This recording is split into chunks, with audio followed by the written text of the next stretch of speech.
Only shawls bouquets లేవని shawls కూడా చేతికి ఇచ్చేస్తే బాగుంటుంది.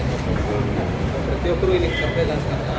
సో క్లీన్గా దాన్ని ఫోల్డ్ చేసేసి ప్లాస్టిక్ పేపర్ తీసేసి అంతే.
ఆంధ్రుల ఆరాధ్య దైవం మనందరికీ అన్న నందమూరి తారక రామారావు గారి స్ఫూర్తితో మా చంద్రబాబు గారు పోయిన గవర్నమెంట్లో స్టార్ట్ చేసిన అన్నా క్యాంటీన్లు ఎంతటి ప్రజాదరణ పొందినవి, ఎన్ని వేల మందికి సరైన భోజనం పెడతానికి సహాయపడింది అందరికీ తెలిసిన విషయమే. రామారావు గారు 2 రూపాయలకే కిలో బియ్యం ఇస్తే చంద్రబాబు నాయుడు గారు 5 రూపాయలకే చక్కటి భోజనం అందరికీ, పేదలందరికీ వచ్చేట్టుగా ఏర్పాటు చేశారు.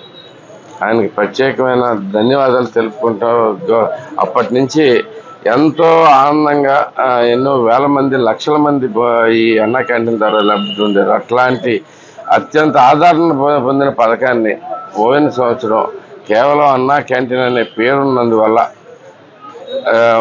తొక్కేసి పూర్తిగా ఆపేసి అన్నా క్యాంటీన్ అనే దాన్ని ఏదో కక్షగా వ్యవహరించి మరీ ఆపించడం జరిగింది. మీకు అందరికీ తెలుసు, అన్నా క్యాంటీన్ గవర్నమెంట్ చేయలేకపోతే ప్రైవేట్ వ్యక్తులు కూడా చేద్దామని కూడా ట్రై చేశారు ఆ రోజుల్లో. అన్ని ప్రయత్నాలని ప్రైవేట్ వాళ్ళని కూడా చేయకుండా కక్ష కొద్దీ వ్యవహరించి మొత్తం ఆపేయడం జరిగింది. మళ్ళీ చంద్రబాబు గారు ఎలక్షన్ ముందు ప్రామిస్ చేశారు, రాగానే 100 రోజుల్లోపు అన్నా క్యాంటీన్ స్టార్ట్ చేస్తామని చెప్పారు. అలాగే ఈ పూర్తిగా అన్నా క్యాంటీన్లు అన్నీ స్టార్ట్ అయిపోతున్నాయి. అక్టోబర్ 16 నుంచి అన్ని చోట్ల స్టార్ట్ అవుద్ది. సారీ, ఆగస్టు 16 నుంచి. కానీ ఆగస్టు 15న ఆయన ఎంతో ఆలోచించి అన్నగారి పేరు మీద వచ్చిన పథకం కాబట్టి గుడివాడ అయితే బాగుంటుందని చెప్పి ఈ గుడివాడలో స్టార్ట్ చేయడానికి మనకి పర్మిషన్ ఇచ్చారు. ఆయన వస్తున్నారు. రేపు 12:00కల్లా 12:15 స్టార్ట్ ఇక్కడ ముహూర్తం ఉంది. మనకి అన్నా క్యాంటీన్ స్టార్ట్ చేస్తారు. అలాగే అందరినీ కలుసుకుని వాళ్ళతోటి భోంచేసి వెళ్తారు.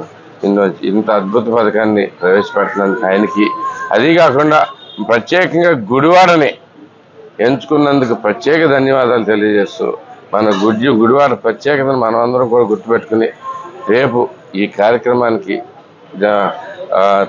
తెలుగుదేశం అభిమానులు, అలాగే జనసేన అభిమానులు, కూటమి అభిమానులు మొత్తమే కాకుండా నిజంగా ఈ అన్నా క్యాంటీన్ ద్వారా లబ్ధి పొందే వాళ్ళందరూ వచ్చి రేపటి నుంచి చక్కటి భోజనాన్ని, ఆతిథ్యాన్ని స్వీకరించాల్సిందిగా కోరుతా ఉన్నాం. మీ తెలుగుదేశం పార్టీ తరఫున, గుడివాడ తెలుగుదేశం పార్టీ తరఫున మీ అందరికీ విజ్ఞప్తి చేస్తూ ఉన్నాం. అలాగే మన చంద్రబాబు నాయుడు గారు కూడా ప్రత్యేకమైన థ్యాంక్స్ చెప్పుకుంటాం.